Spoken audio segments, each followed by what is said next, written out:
안녕하세요. 운이 지지리도 없던 40대 남자입니다. 좋은 배우자를 만나는 건 어찌 말하면 천운이라고 하기도 한다더군요. 그런 의미에서 전 참 운이 없는 사람이었어요. 남들보다 조금은 늦게 선택했던 아내라는 사람이 사실은 엄청난 흑막을 감추고 있었거든요.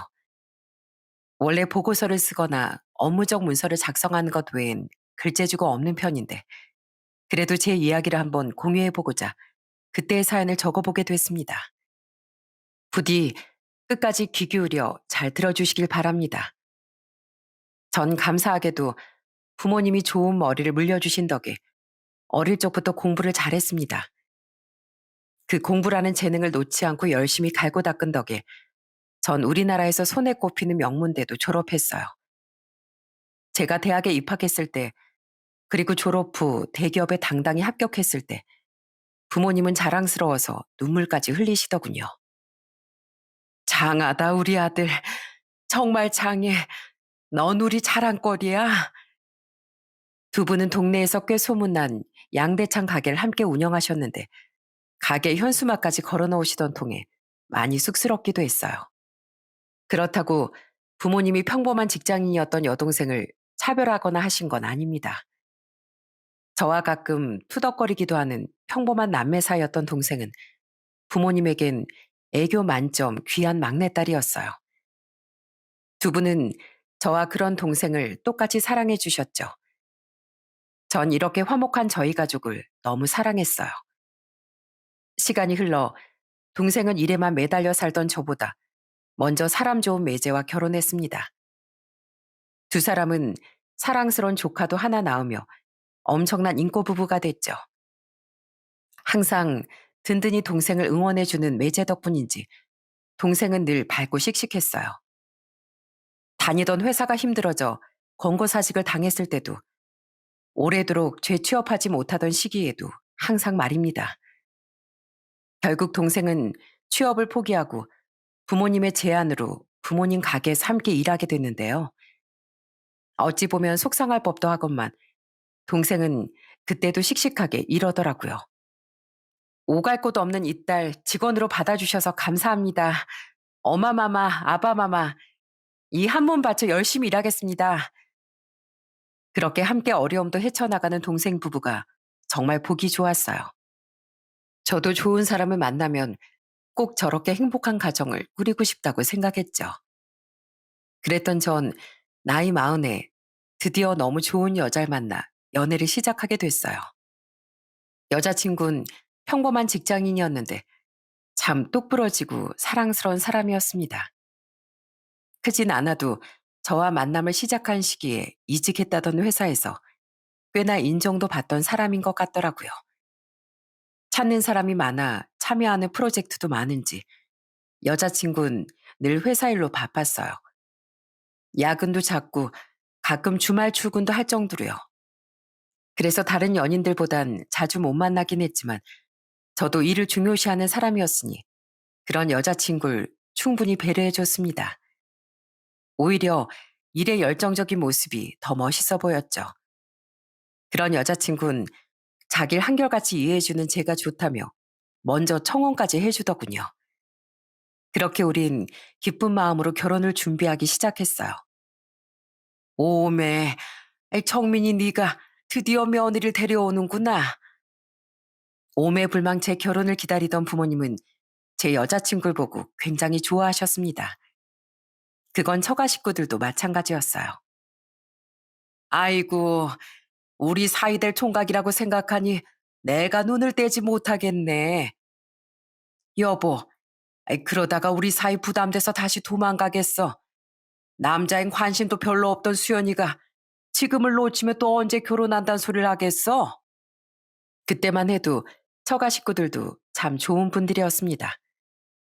아직 미혼으로 직장 때문에 지방에서 혼자 살고 있다던 여자친구의 오빤 결혼식 때까지 첫인사 자리 상견례를 포함해 딱 3번밖에 못 뵀었지만 나쁘지 않은 분 같았어요.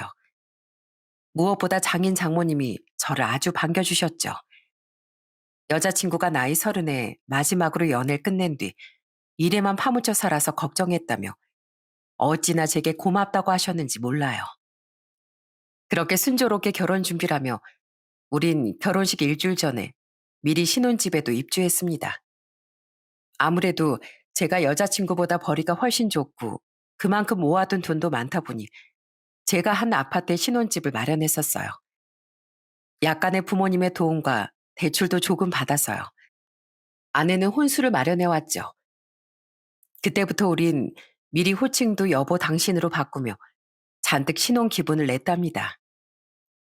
여보, 우리 오늘로서 진짜 부부야. 앞으로 잘 부탁해. 그렇게 우린 연애한 지 1년 2개월 만에 모두의 축복 속에서 결혼식을 올렸습니다. 그리고 우린 다음날 여수로 신혼여행을 떠났어요. 여자친구, 아니 아내가 당시 긴 시간을 낼 수 없었기 때문이었죠. 당시 아내는 회사에서 맡은 중요한 프로젝트 때문에 장기간 시간을 낼 수 있는 상황이 아니었거든요. 우린 2박 3일의 짧은 일정으로 신혼여행을 떠나야 했기에 가까운 국내 여행지 여러 군데 고민하다 여수로 결정을 했던 거예요. 대신 우린 몇 달 뒤엔 꼭 일주일 이상 시간을 내 해외여행을 떠나기로 약속했죠. 우와, 여수는 갓김치라더니 이거 진짜 맛있다, 여보. 우린 일정이 짧은 만큼 더 열심히 놀자는 생각으로 정말 열심히 돌아다녔습니다.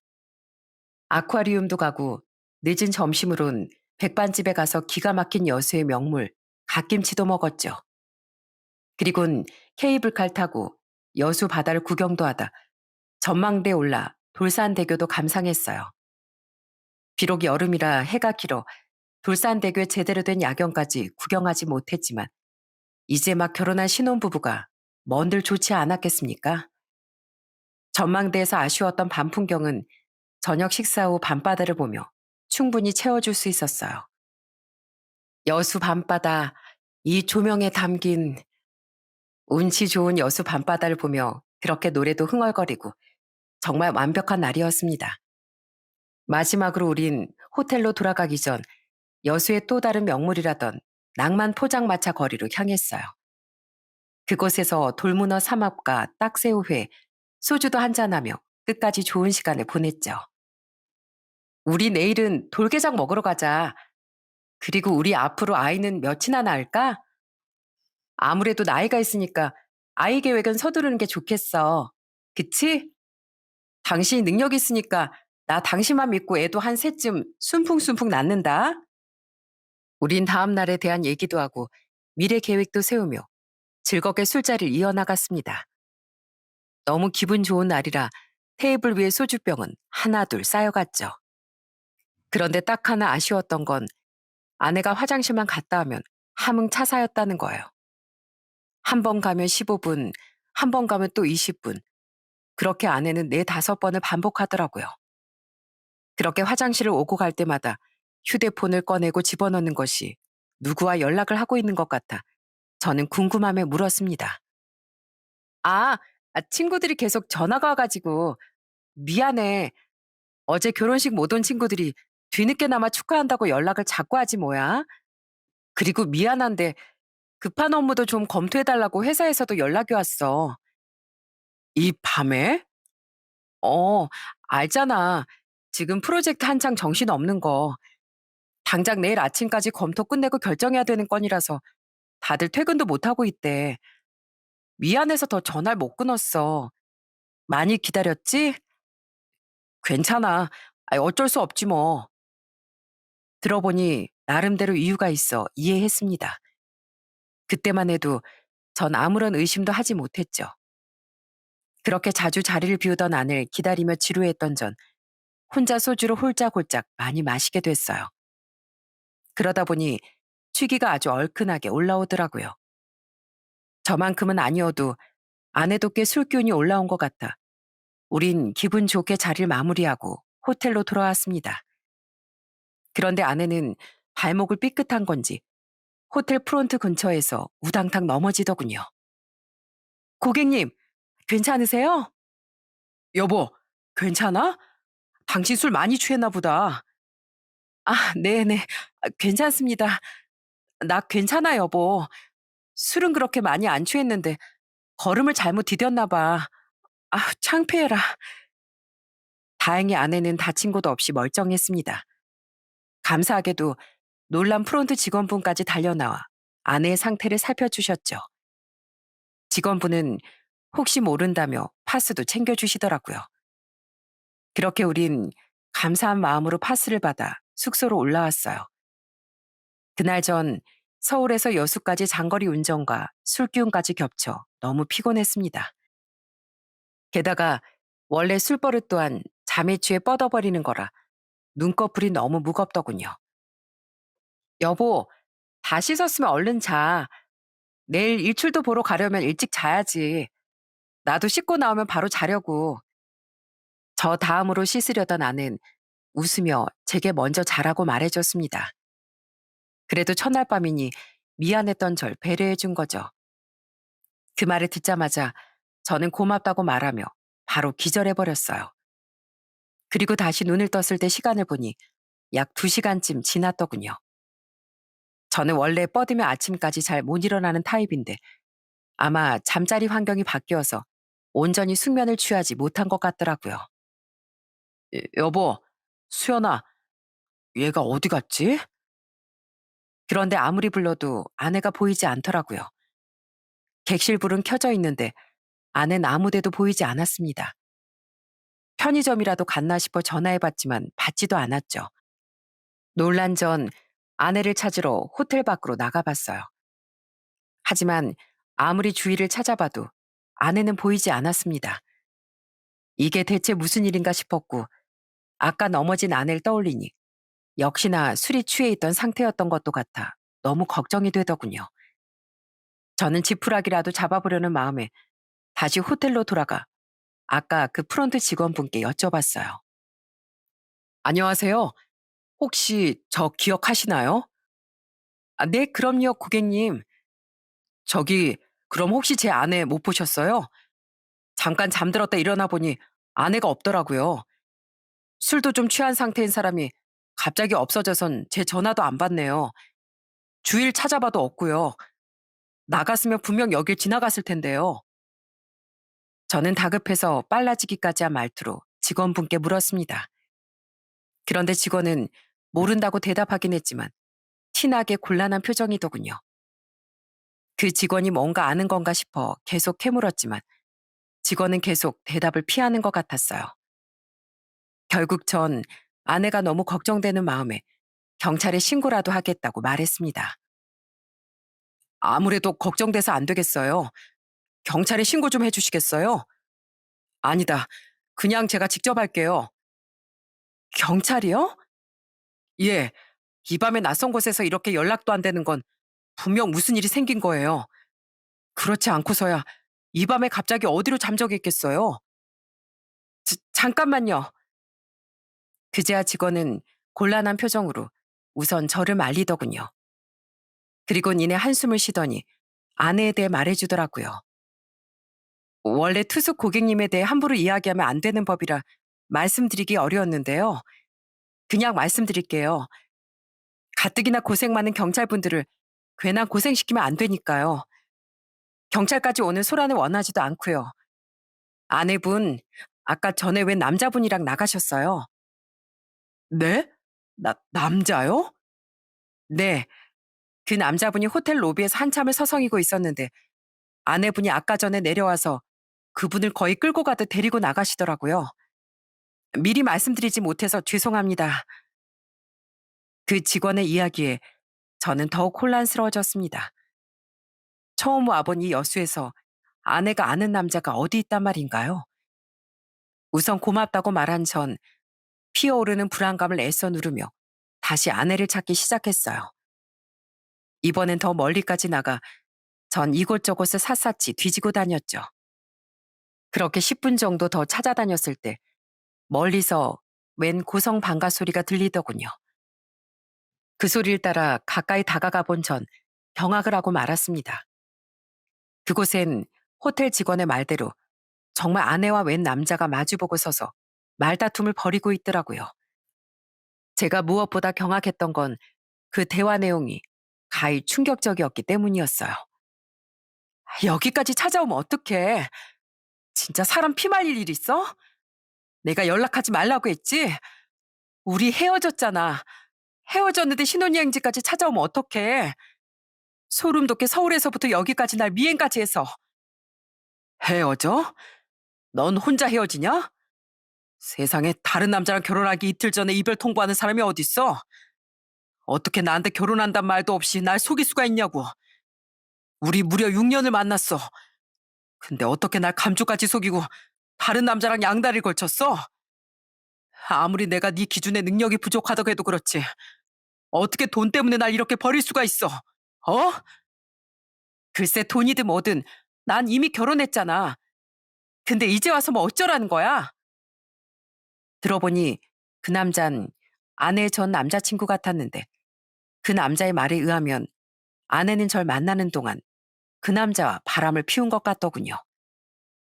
아니, 그 남자 말대로 둘이 정말 6년을 만난 거라면 오히려 아내가 저와 바람을 피운 모양새가 됐던 거죠. 소름 돋게도 그 남잔 서울에서부터 우릴 미행한 것 같더라고요. 그 남잔 눈물을 줄줄 흘리며 오열을 하고 있었습니다. 그러더니 갑자기 무릎까지 꿇으며 애원했어요. 수연아, 어쩌라는 거냐니? 넌 정말 내 마음 모르겠어? 제발 나한테 다시 돌아와줘. 어차피 너 결혼식만 올렸다 뿐이지 혼인신고도 안 했을 거 아니야. 그럼 이혼하는 것도 아니잖아. 아직 늦지 않았어. 제발 돌아와. 내가 오죽 간절했으면 여기까지 미행을 해서 따라왔겠어. 내가 어제 겨우 알아낸 네 신혼집 아래 지하 주차장에서 얼마나 처참한 마음으로 너랑 결혼한 남자 차를 감시했는 줄 알아? 그거 보통 사랑하는 마음으로 절대 못하는 일이야. 수연아, 우리 6년이라는 시간을 생각해봐. 어? 그 와중에 더 기가 막혔던 게 뭔지 아시나요? 그건 아내의 대답이었어요. 알았어. 생각해 볼게. 그러니까 우선 돌아가. 나 진짜 계속 전화해야 되는 너 때문에 술이 코로 들어가는지 입으로 들어가는지도 몰랐어. 문어 삼합도 딱새우도 죄다 체할 뻔했다고. 아내는 그놈을 쫓아버린 게 아니라 생각해 보겠다고 여지를 주고 있더라고요. 처음부터 끝까지 너무 충격적이었던 광경에 가슴이 철렁하기도 하고 분노가 끓어오르기도 하더군요. 저는 우선 다시 곰곰이 생각해 봤어요. 아내가 저놈에게 이별을 통보했다던 결혼식 이틀 전의 상황을요. 그날 아내는 결혼 전 마지막으로 부모님과 시간을 보내고 싶다며 처가로 갔었습니다. 아내는 그날 제게 영상통화까지 걸어 장인 장모님과 인사도 시켜줬어요. 그날 저 몰래 전화로인지 직접 만나서인지 모르겠지만 아내는 저놈에게 이별 통보를 했던 거죠. 대체 제게 그런 거짓말을 얼마나 친 건지 생각해보자 미친 듯이 분노가 솟구치더군요. 저는 결국 분노를 참지 못하고 그들 앞으로 뛰쳐나갔어요. 이게 다 무슨 소리야? 어? 여보! 아내는 그런 절 보고 경악을 하더라고요. 여전히 무릎 꿇고 있던 그놈은 굳은 표정으로 자리에서 일어났어요. 그리곤 제게 아른 체를 하더군요. 그쪽이 강정민 씨죠? 제가 누구냐면 조용히 해. 아무 말도 하지 마. 입 다물어. 가 빨리. 제발 좀 가. 가라고. 하지만 아내는 그놈이 아무 말도 못하게 선수를 치더라고요. 그리곤 두 팔을 휘두르며 그놈을 쫓아내버렸어요. 그리곤 6년을 만났고 이틀 전에 헤어졌다는 게 다 무슨 말인지, 우릴 여기까지 저놈이 대체 왜 미행한 건지 따지던 제게 허둥지둥하며 변명을 늘어놓더군요. 아는 그놈이 아내를 지독하게 쫓아다니던 거머리라고 말했습니다. 난 그놈하고 사귄 적도 없는데 혼자 망상에 빠져서 날 여자친구라고 생각한 미친 인간이야. 전화번호를 차단하면 또 다른 번호로 연락하고 직장에 찾아오고 집 앞까지도 찾아와서 나도 너무 괴로웠어. 한 번은 내가 욕하고 소리 지르니까 무섭게 돌변하기까지 해서 그 뒤론 적당히 맞춰주는 척 할 수밖에 없었던 거야. 무슨 짓을 할지 모르니까. 그걸 6년이나 가만 내버려 뒀다고? 그럼 결혼식 이틀 전에 헤어졌다는 얘기 뭐야? 나도 당신한테 말하려고 했는데 만약 당신까지 끌어들이면 그놈이 당신까지 해코지할까 봐 차마 말을 못했어. 근데 내 결혼 소식을 어떻게 알고 또 연락이 왔길래 이제 제발 좀 떨어지라고 화를 냈거든? 그걸 자긴 이별 통보라고 받아들였나 보지. 그러니까 눈이 확 돌아서 여기까지 미행을 한 것 같아. 그리고 나 그날 진짜 친정에 있었어. 당신 나랑 영상통화까지 했잖아. 당신 나 못 믿어? 아낸 다급하고 간절하게 저를 설득하더군요. 하지만 그 밤에 몰래 그놈을 만나러 나오기까지 한 아내의 말을 대체 제가 어떻게 쉽게 믿겠습니까? 저는 아내의 말을 무작정 믿을 수가 없어 다시 그놈을 부르라고 말했어요. 난 도저히 지금 이 상황 못 받아들이겠으니까 빨리 불러서 삼자 대면 해보자. 아니면 나랑 통화라도 시켜줘. 내가 직접 확인해 봐야겠어. 누구보다 아내의 말이 진실이길 바랬던 전 제발 아내가 당당히 확인시켜 주길 바랬습니다. 하지만 역시나 아내는 계속 거부를 하더라고요. 뭐하러 신경 써, 여보. 그냥 무시하면 돼. 나중에 내가 알아서 할게. 아니, 난 직접 확인해 봐야겠어. 여보, 이러다 내 말이 진짜 사실이면 나한테 그때 미안해서 어떻게 하려고 그래? 어? 잔말 말고 얼른 그놈한테 전화 걸어. 내가 다 확인하면 그땐 당신한테 미안하다고 사과하고 빌 테니까. 아내는 제 윽박지름에도 전화를 걸지 않고 발만 동동 구르더군요. 그러다 이렇게는 도저히 상황이 끝나지 않겠다 싶었는지 휴대폰을 들어 만지작대다 저쪽 구석에 다녀오더라고요. 그리고는 전화를 걸었는데 받지 않는다고 말했어요. 정말 기가 찼습니다. 딱 봐도 거짓말 아니겠어요? 전 얼른 다시 걸어보라고 아내에게 소리쳤어요. 그리고 울상으로 다시 휴대폰 잠금을 풀고 자리를 벗어나려는 아내의 손에서 휴대폰을 탁 낚아채버렸죠. 아! 뭐 하는 짓이야? 그때 전 아내에게선 진실을 들을 수 있을 것 같지 않으니 아내가 휴대폰 잠금을 해제했을 때 그놈의 연락처를 알아내려고 했던 겁니다. 저는 통화 목록 버튼을 눌러 빠르게 가장 상단에 있던 저장되지 않았던 휴대폰 번호를 외웠어요. 그게 그놈의 번호일 것이 뻔했으니까요. 아내는 얼른 제 손에서 다시 휴대폰을 뺏어가더군요. 그리곤 불이 나게 자기 주머니에 쑤셔 넣었죠. 왜 남의 휴대폰을 보고 그래? 뭐 보려고? 누구한테 전화하려고 그랬어? 아낸 당황해 보였지만 제가 그 짧은 사이에 번호를 외웠을 거라곤 생각지 못한 모양이었어요. 하지만 어릴 때부터 암기엔 자신 있었던 전 그 번호를 이미 외운 뒤였죠.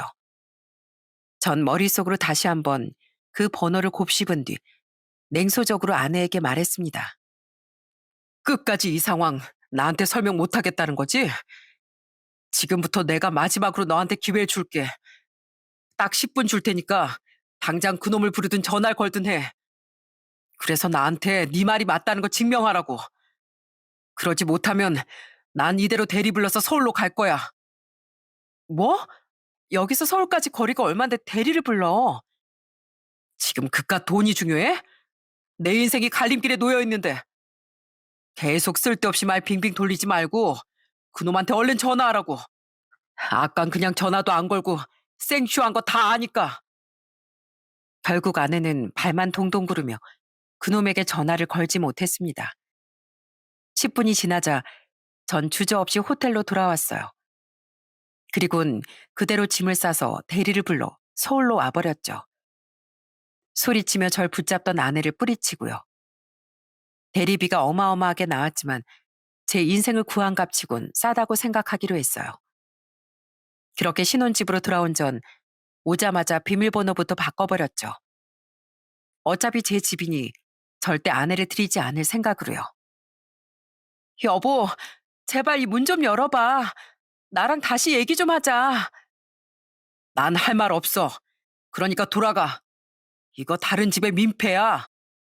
다음날 아침 일찍 기차를 타고 올라온 건지 아낸 점심이 되기 전에 신혼집 앞에 도착해 문을 쾅쾅 두드렸습니다.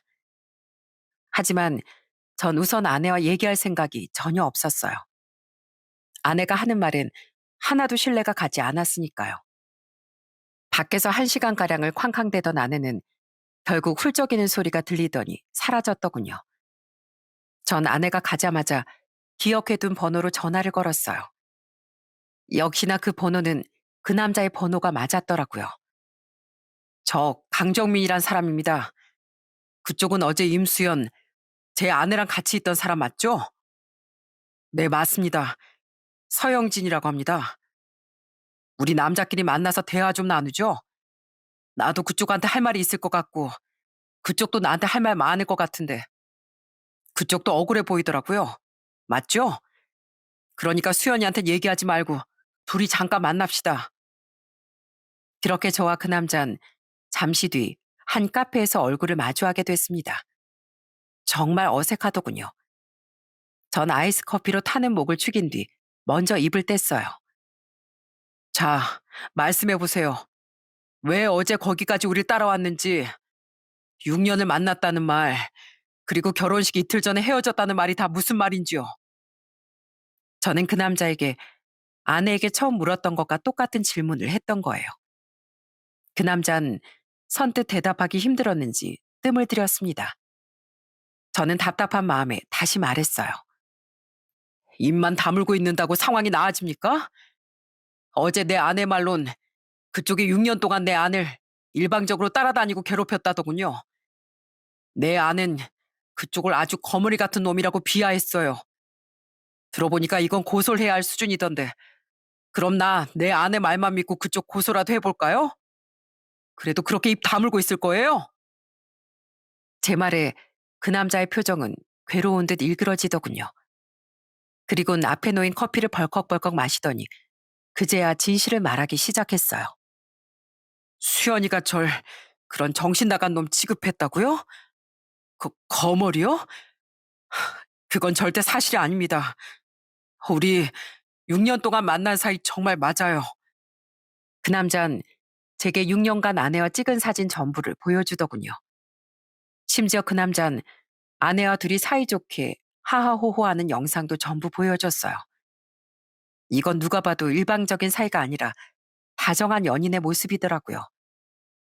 또 그 남잔 1주년, 2주년 등 기념일마다 기념일 문구를 새겼던 케이크 사진들도 제게 확인시켜 줬습니다. 그리고 이건 제가 수연이랑 나눴던 문자들입니다. 증거는 거기서 끝이 아니었어요.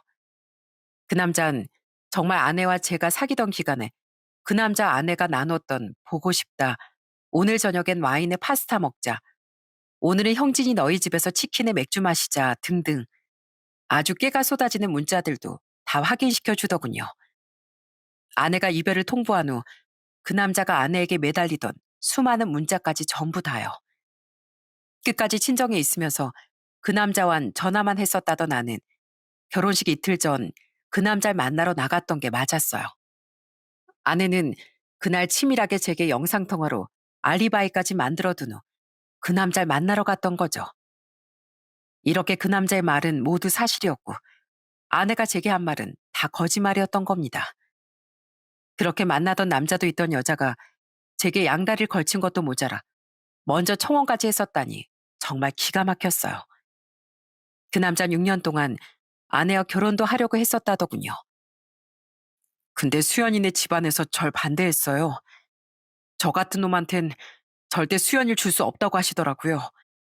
전 집안도 가난하고 직업도 휴대폰 판매 매장 직원으로 별 볼 일이 없거든요. 모아둔 돈도 별로 없었고요. 그리고 수연이도 자기 부모님이 반대하니까 결혼을 망설이더라고요. 미래가 보이지 않는데 이 결혼을 하는 게 맞나 싶다면서요. 그래서 그럼 제가 어떻게든 돈 열심히 벌고 모으겠다고 약속했어요. 그러니까 조금만 기다려달라고 약속한 게 지금까지 왔던 거고요.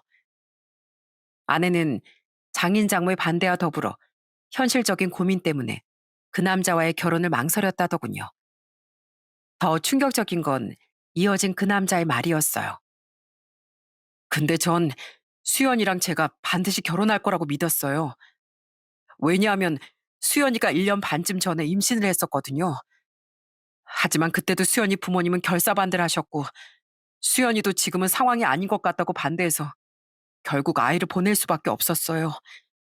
그런 일까지 있었으니 전 더더욱 수연이도 저 아니면 인생을 맡길 남자가 없을 거라고 생각했던 거예요.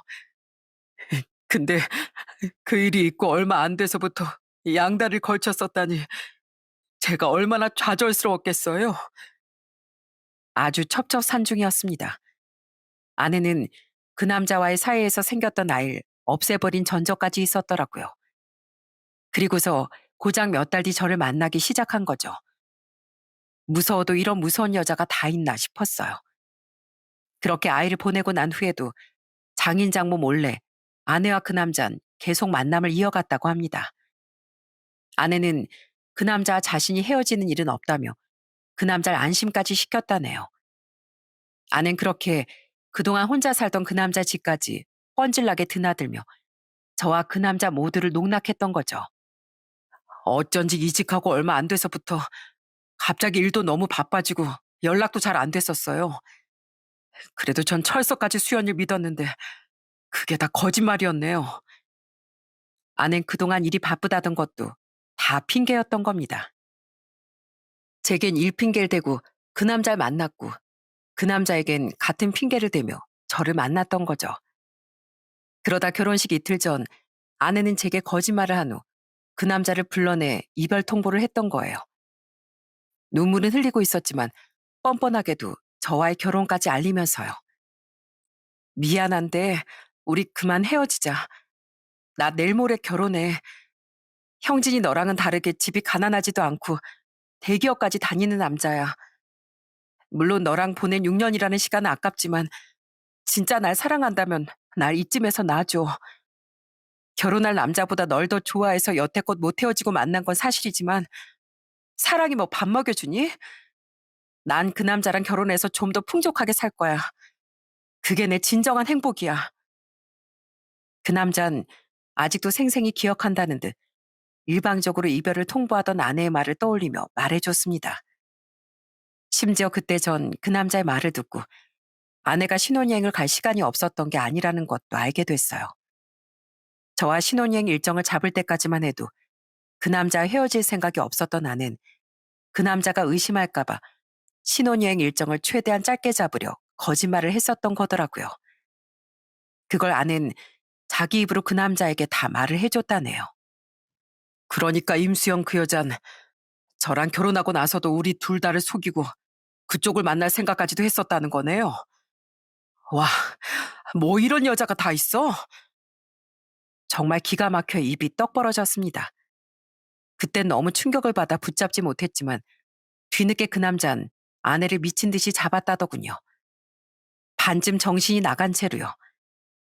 하지만 아내는 요지부동이었고 광기까지 생긴 그 남잔 우리의 신혼여행까지 미행해서 따라왔던 거예요.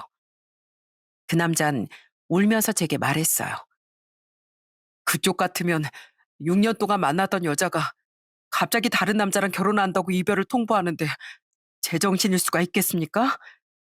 그러다 신혼여행지까지 따라가게 됐는데 사이 좋은 두 사람을 지켜보니까 정말 미치고 팔짝 뛰겠더라고요.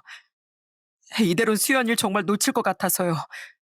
그래서 참다 못해 계속 전화를 걸고 나중엔 호텔까지 쫓아갔던 거예요. 제발 만나서 얘기 좀 하자고요. 만약에 안 나오면 아예 객실까지 알아내서 올라가겠다니까 그제서야 절 만나러 호텔 아래로 내려와 준 거예요. 정민 씨에겐 정말 죄송하게 생각합니다만 저도 정말 힘들었어요. 그 남자가 호텔까지 쫓아왔을 때 하필 저는 술에 취해 잠에 들어 있었던 거죠. 아낸 제가 깨지 않을 줄 알고 몰래 그 남자를 만나러 갔던 거예요. 만약 아내가 넘어지지 않아서 호텔 직원이 우리 얼굴을 기억하지 못했었다면, 제가 평소처럼 깨지 않고 아침까지 잠들어 있었다면 어떻게 됐을지 상상조차 하기 싫었습니다. 정말 하늘이 도왔던 거죠. 그렇게 아찔해하던 와중 그 남자는 아주 찌질한 모습을 보이더군요. 전 이제 진실도 다 알았겠다. 당장 이 자리로 아내를 부르겠다고 그 남자에게 말했거든요.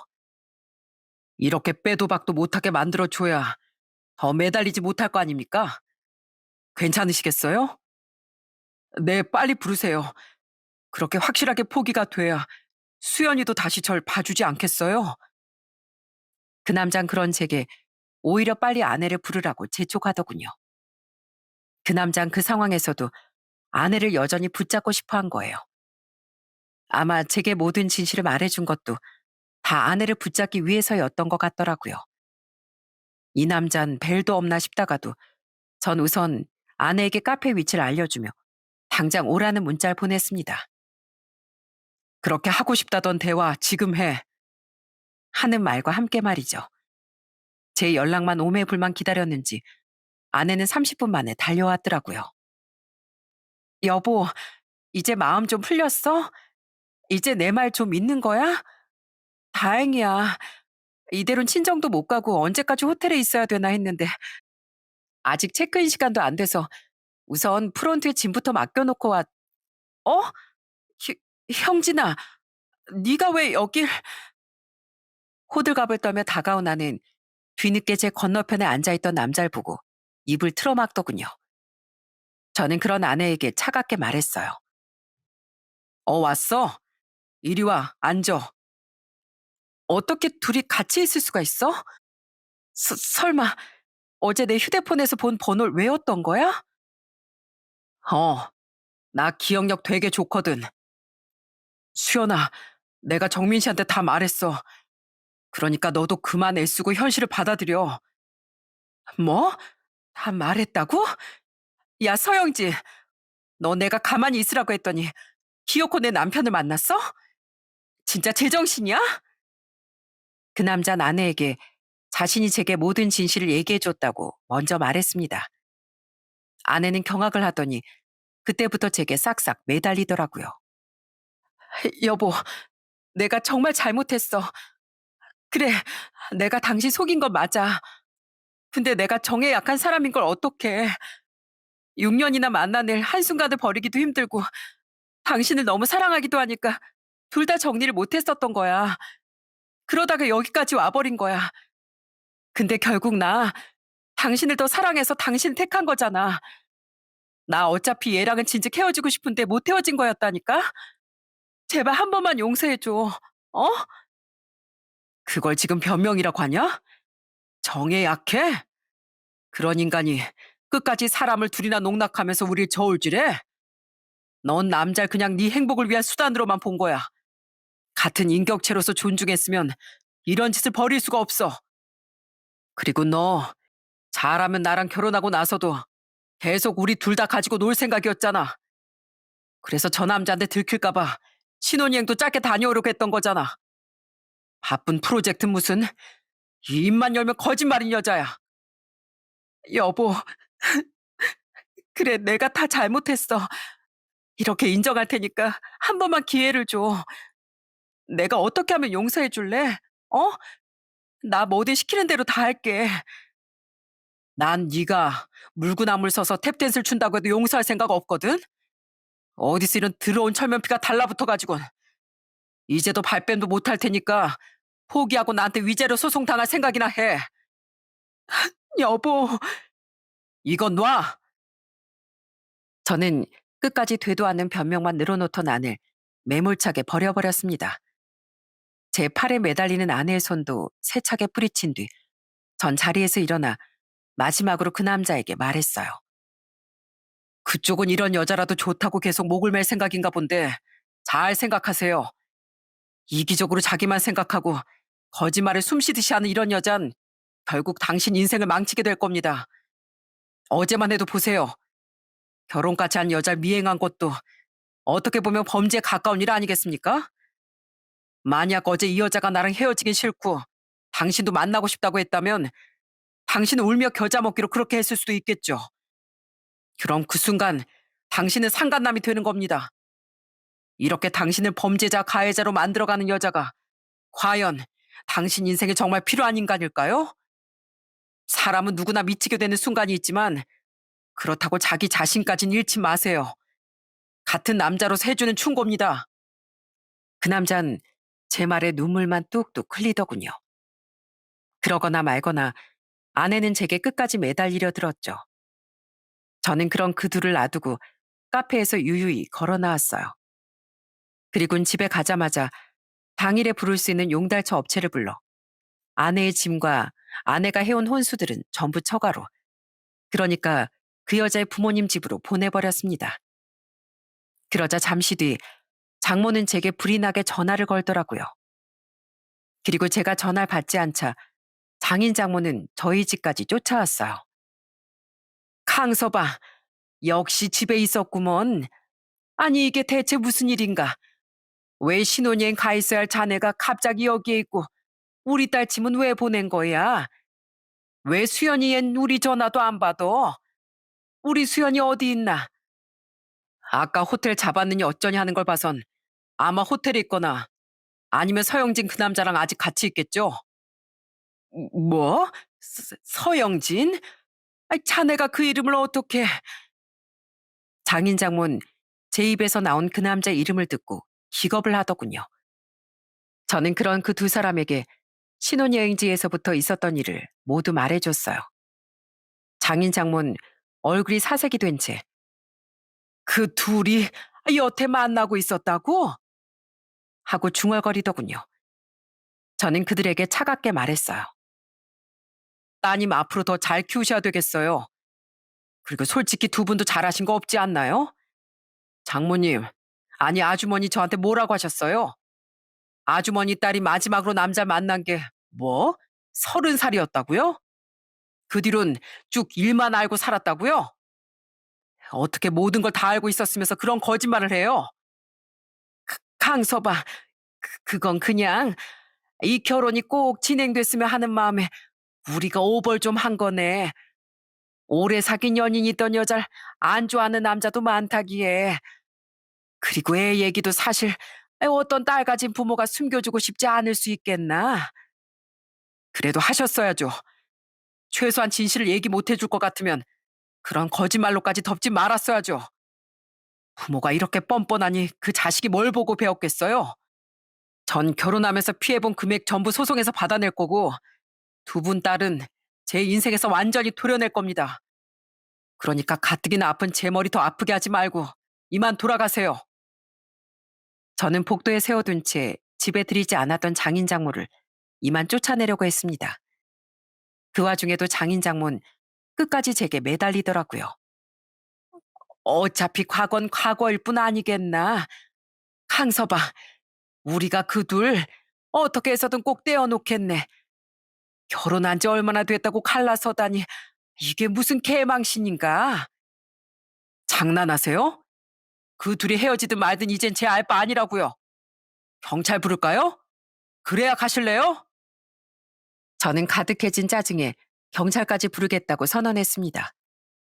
그제야 두 사람은 아이고 아이고 하며 돌아가더군요. 그놈이 끝내 우리 딸 인생을 망쳤다는 한탄을 하면서요. 가장 문제인 사람은 아내였건만 두 사람은 끝까지 그 남자 탓만 했던 거예요. 그 후 아내는 결국 장인 장모에게 집으로 끌려 들어갔다더군요. 미처 몰랐었는데 장모는 보통 성격이 아니었더라고요.